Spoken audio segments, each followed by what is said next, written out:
Assalamu alaikum. Today we discuss Square's theorem.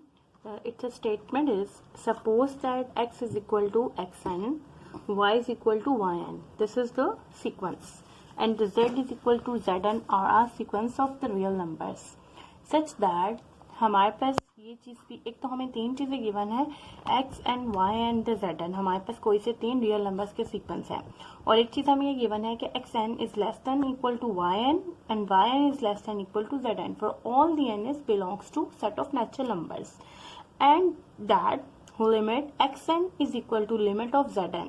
It means कि जो limit x n की होगी वो लिमिट जेड एन के इक्वल होगी. इट मीन्स कि ये दोनों सीक्वेंस एक ही नंबर को अप्रोच कर रहे होंगे. Then y is equal to y n is convergent. फिर क्या होगा कि y is equal to y n क्या करेगा, देन इट मीन्स दैट कि यहाँ तक तो हमें स्टेटमेंट गिवन जो हमें गिवन है वो पूरा ही गिवन है. प्रूव हमें क्या करना है, प्रूव हमें ये करना है कि y that is the y n is convergent and converge करेगा. इट मीन्स के y कन्वर्ज करेगा और उसकी लिमिट भी इन दोनों की लिमिट्स के इक्वल होगा. ठीक है, हमें प्रूफ ये करना है. फर्स्ट थिंग इज दैट कि वाई एन कन्वर्जेंट होगा और सेकंड इज कि इसकी जो जिस लिमिट को ये अप्रोच कर रहा होगा वो इसकी और इसकी इन तीनों की लिमिट्स क्या होंगी, सेम होंगी. जो ये दोनों सीक्वेंस एक नंबर को अप्रोच कर रहे हैं उसी नंबर को ये वाला सीक्वेंस भी अप्रोच करेगा. So now we will move to our proof, that is take limit. take हम ले लेते हैं जो हमारे पास गिवन है उसी स्टेटमेंट को लेते हुए limit x N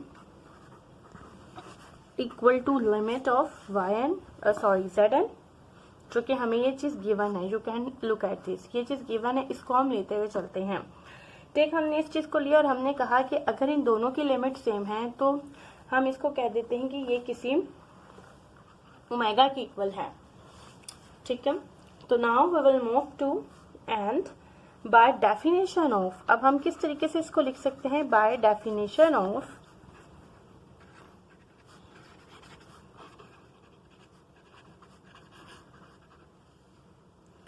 convergence of sequence for epsilon is greater than 0. हमें पता है कि किस तरीके से हम इसके ऊपर डेफिनेशन अप्लाई करेंगे कन्वर्जेंस की. अगर किसी भी सीक्वेंस की लिमिट मौजूद है तो इसका मतलब वो कन्वर्ज कर रहे हैं, कन्वर्ज इस नंबर को कर रहे हैं जो कि हमने यहाँ लिखा. By definition of convergence of sequence for epsilon there exist a natural number k of epsilon such that. अब डेफिनेशन के हिसाब से हम इसको किस तरीके से लिख सकते हैं, लुक एट दिस.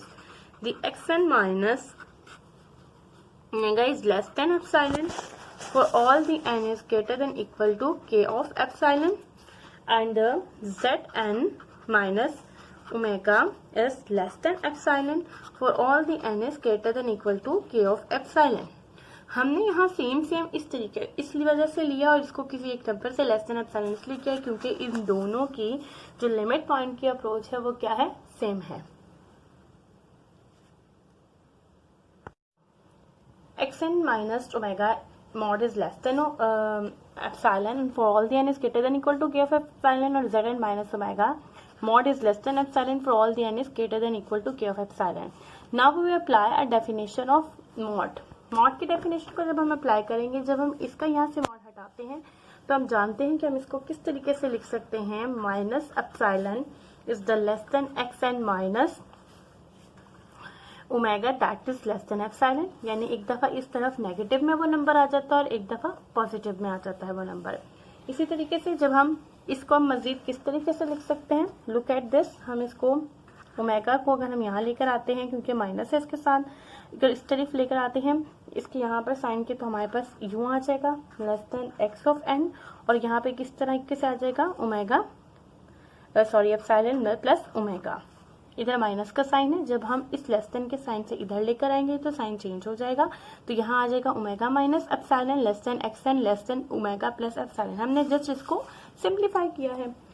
और नाउ इसी तरीके से हमारे पास एक ये चीज आ गई और वी कैन इसको आप इस तरीके से यूं भी लिख सकते हैं. एक ही बात है दोनों की. देखें, सी जस्ट एडजस्ट किया मैंने इसको. और मैंने इसको इक्वेशन 1 का नाम दे दिया। यहाँ पर लिखते हुए for all the n is greater than equal to k of epsilon.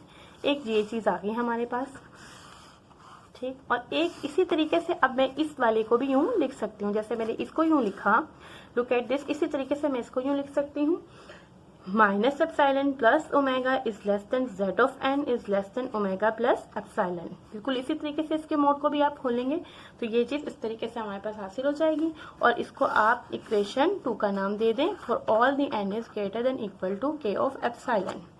सही। अब नाउ एक और स्टेटमेंट हमें जो स्टेटमेंट में गिवन थी वो क्या थी कि x n is less than equal to y of n and it's less than is equal to z of n. अब हम इसको यूज करेंगे। नाउ हम इन तीनों इक्वेशन को, इसको इक्वेशन 3 का नाम देते हुए, सिंस हमारे चूंकि ये हमें गिवन है ये स्टेटमेंट, ये दो हमने खुद से इक्वेशंस बनाई, तो फ्रॉम इक्वेशन 1, 2 एंड 3 हम इसको किस तरीके से मर्ज करेंगे। लुक एट दिस, आप यहाँ पर क्या करोगे, लिखोगे माइनस एप्सिलॉन प्लस ओमेगा, ठीक है, और लेस देन एक्स एन, ठीक। एक इतनी बात हो गई। अब आपको ये पता चल रहा है कि ये वाला जो एक्स एन है वो लेस देन इक्वल टू है y n by from this equation, तो you can write this less than equal to y of n. आपने जस्ट इस वाली इक्वेशन में, इक्वेशन 3 में बताया कि एक्स एन से क्या चीज छोटी है, इसको देखते हुए, इक्वेशन 1 को देखते हुए मैंने यहाँ पर इस चीज को पुट किया, यहाँ लिखा एक्स एन को फिर less than equal to y of n कर दिया। अब मुझे पता है कि वाई ऑफ एन से क्या लेस देन है, less than equal to z of n है, और जेड ऑफ एन से क्या लेस इक्वल है, देखिए क्या चीज इक्वल है, जेड एन से less than omega plus epsilon. हमने जस्ट इन तीनों इक्वेशन को मर्ज किया है। किस तरीके से, देखें हमने पहले एक्स एन वाई और जेड एन को यूं लिखा रहने दिया, ठीक है, इसी इक्वेशन को यूं लिखा मैंने, और फिर मैंने देखा कि एक्स एन से क्या चीज लेस है, इस इक्वेशन के हिसाब से वो लिख दी, और जेड एन के हिसाब से कौन सी इक्वेशन जो है वो कौन सी टर्म बड़ी आ रही थी वो मैंने इसको लिख के यहाँ पर इस तरीके से इसको मर्ज कर दिया, यहाँ पर लिखते हुए for all the n is greater than equal to k of epsilon. Now अब हमारे पास ये एक ऐसा नंबर है जो कि इस वाली सीक्वेंस से एक्सन से क्या है, छोटा आ रहा है, और हमारे पास क्या है, बाय द इनइक्वालिटी की प्रॉपर्टी को लेते हुए हम यहाँ पर चलेंगे, और अगर एक ऐसा नंबर जो इससे लेस है और ये इससे लेस है तो ये भी इससे क्या हो जाएगा, लेस हो जाएगा, तो हम इसको यहाँ पे लिखेंगे minus epsilon plus omega is less than y of n, ठीक है। और अब एक ऐसा नंबर जो कि जेड एन इस नंबर से क्या है, बड़ा है, और इससे ये वाला नंबर बड़ा है, तो ये नंबर भी इस नंबर से क्या हो जाएगा, बड़ा हो जाएगा। तो अकॉर्डिंग टू दिस आप यानी वाई एन क्या हो जाएगा, वो छोटा हो जाएगा ओमेगा प्लस एप्सिलॉन से। सो नाउ अब हम ये जानते हैं कि हम इस चीज को किस तरीके से लिख सकते हैं, जिस तरीके से हमने इस इक्वेशन को मोड की लिखा इस फॉर्म में, इसको इस तरीके से इस फॉर्म में यूं लिखा जा सकता है।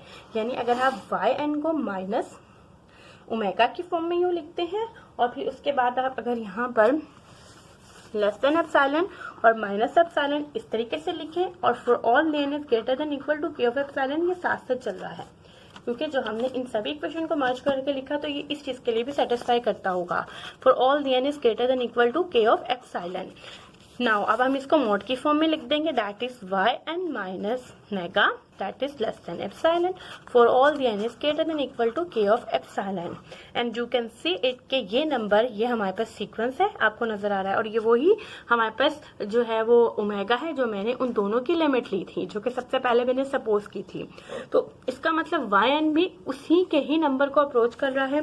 तो according to this implies that the limit of y of n is equal to omega for all the n is greater than equal to k of epsilon, hence proved।